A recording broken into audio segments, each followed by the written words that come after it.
বিধানসভার অধ্যক্ষের সঙ্গে কথা চাকরি খালাতে দুজনের প্রতিনিধি দল এদিন বিধানসভায় যায়। নিজেদের দাবি পূরণে অনড় চাকরিহারারা।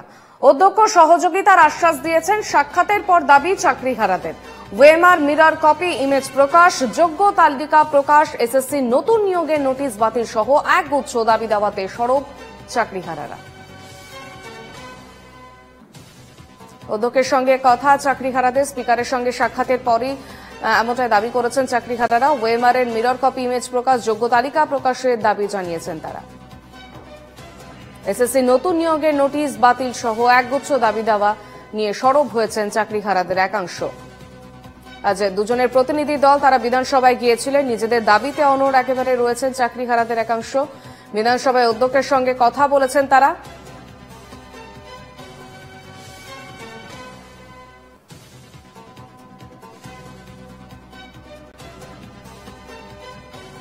আমাদের সঙ্গে টেলিফোন লাইনে রয়েছেন প্রতিনিধি সচিন রক্ষিত। সচিন, বিধানসভায় আজ অধ্যক্ষের সঙ্গে কথা বলেছেন চাকরিহারাদের একাংশ, কি কি বিষয় তারা বলেছেন?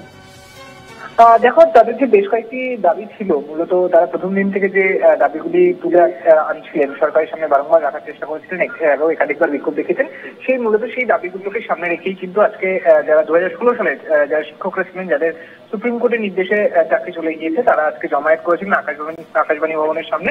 যদিও পুলিশ প্রত্যেককে সেই বিধানসভার অন্দরে প্রবেশ করার অনুমতি দেয়নি, তাদের মধ্যে থেকে প্রতিনিধি হিসেবে মাত্র দুজনকে তারা কিন্তু নিয়ে যাওয়ার, বিধানসভার ভেতরে গিয়ে ডেপুটেশন দেওয়ার জন্য অনুমতি দেওয়া হয় এবং পরবর্তীতে সেই দুজন গিয়ে তারা কিন্তু এই ডেপুটেশন দেন। এবং তাদের মূলত এই ডেপুটেশনের যে দাবিগুলি ছিল, যে 22 লক্ষ পরীক্ষার্থী ওএমআর যে মিরর কপিগুলি যেগুলি রয়েছে ওএমআর শিটের, সেই মিরর কপিগুলি অবিলম্বে প্রকাশ করতে হবে এবং তাদের যোগ্য এবং অযোগ্য যারা রয়েছে তাদেরকে সেপারেট করে সেই তালিকা প্রকাশ করতে হবে।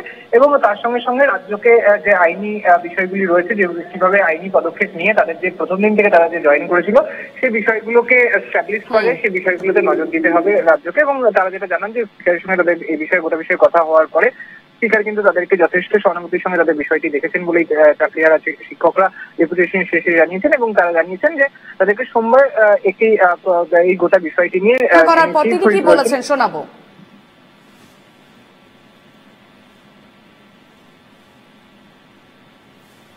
আমরা গত 16ই জুন রাজা সুবোধচন্দ্র মল্লিক স্কোয়ার হয়ে এসএন ব্যানার্জি হয়ে আমরা বিধানসভা অভিযান ডেকেছিলাম আমাদের নির্দিষ্ট কিছু দাবির ভিত্তিতে। 22 লক্ষ ওএমআর মিরর ইমেজের কপি অবিলম্বে প্রকাশ করতে হবে। সেই ওএমআর এর ভিত্তিতে সকল যোগ্যদের তালিকা প্রস্তুত করে সুপ্রিম কোর্টে রায় রিভিউ করে যোগ্যদের চাকরি বাঁচাতে হবে।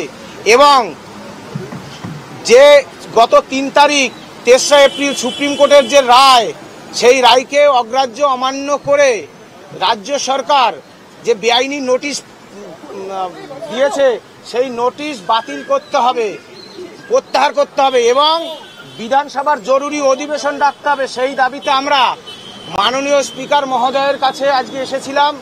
তিনি দীর্ঘক্ষণ আমাদের সাথে আলোচনা করেছেন, আমাদের সন্তান স্নেহে আলোচনা করেছেন।